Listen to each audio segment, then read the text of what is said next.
So good day everyone. So welcome to another discussion. It's all about hypothesis testing, but this time we will focus on one tailed test, and our test statistic that we will use is all about z-test. Okay. Before that, let's recall the step-by-step process in regards with solving hypothesis testing. So first, we need to state the null and alternative hypothesis.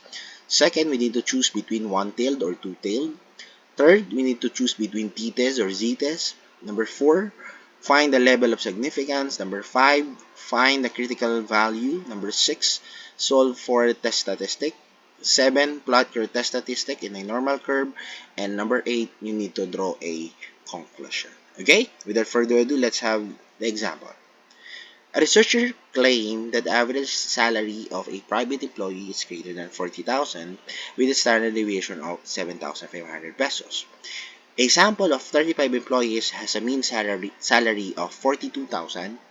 At 0.01 level of significance, test the claim of the researcher. So this one is our example. So we need to apply hypothesis testing to test whether the claim of the researcher is true or not. Okay.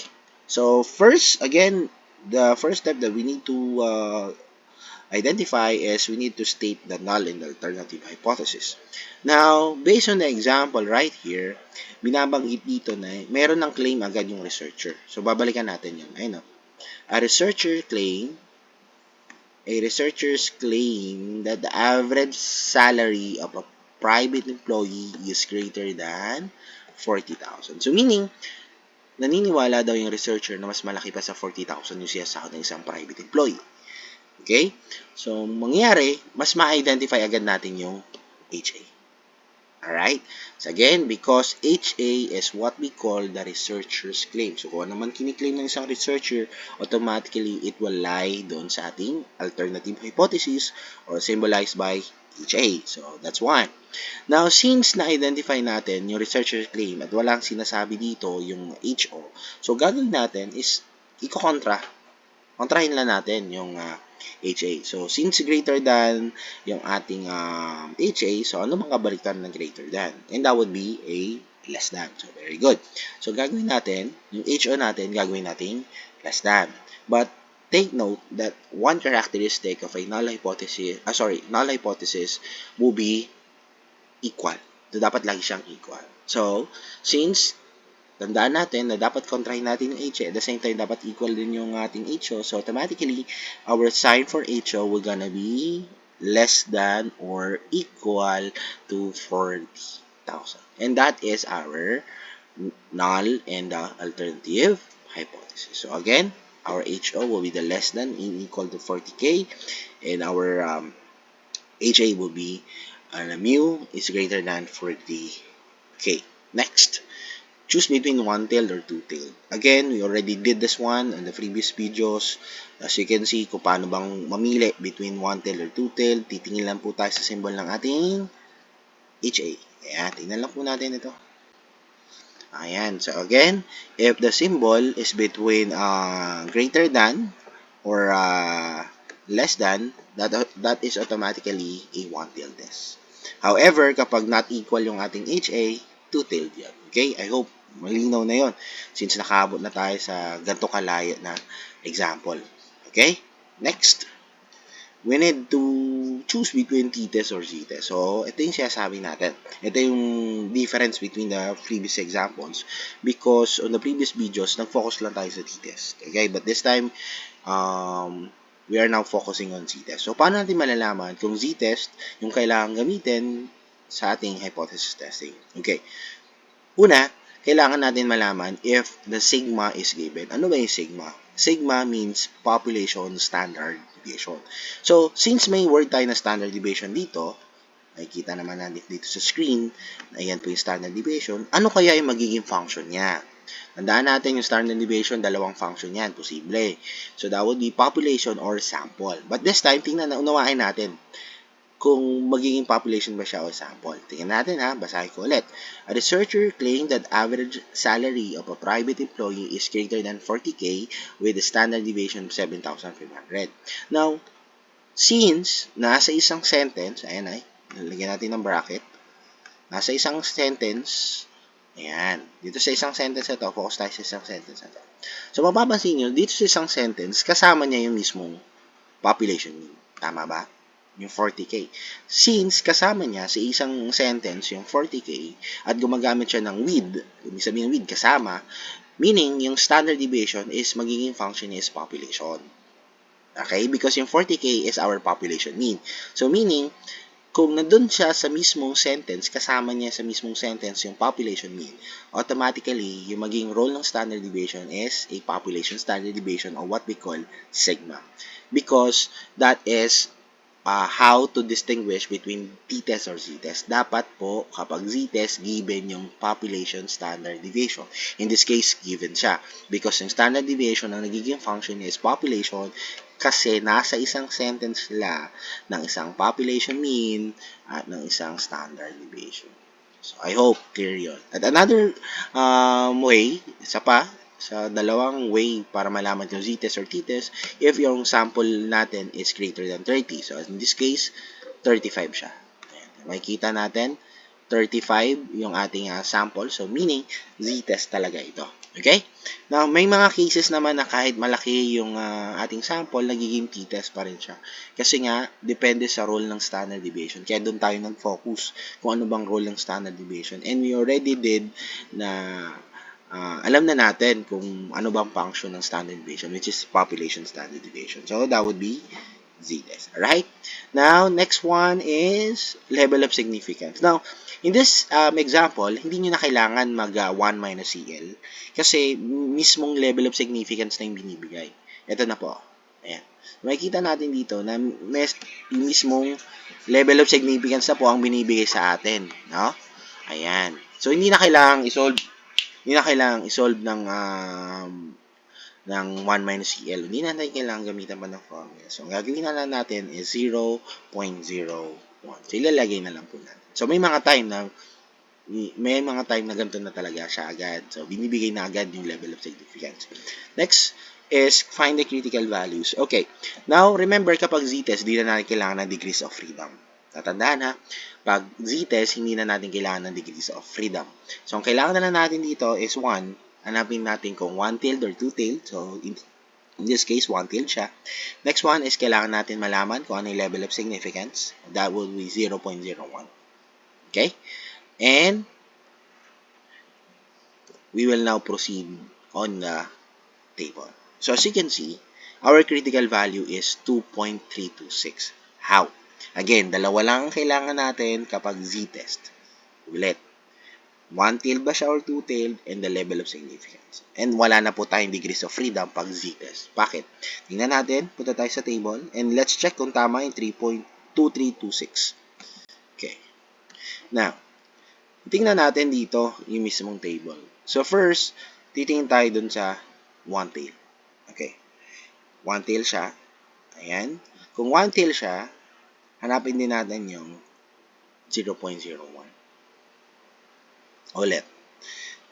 Again, first, we need to identify 1-tail or 2-tail. So again, 1-tail yung nasagot natin kanina. At the same time, yung ating alpha, which is 0.01. At since hindi mo na kailangan ng degrees of freedom, pupunta ka dun sa pinakailalim, dun sa may z. Ayan, nakikita po ba natin? Ulitin natin. Pupunta ka dun sa pinakailalim na value ng z. Bakit z? Kasi nga z-test ang ginagamit natin. So, hindi na natin kailangan ng degrees of freedom. Yung 1 to 1,000 na value, i-disregard na natin yan. Okay? And let's look for the intersection value between 0.01 and the value of z. And that would be 2326. So that's the reason why our critical value a while ago is 2.326. Ulitin natin ha. Again, kapag z-test, dalawa lang kailangan.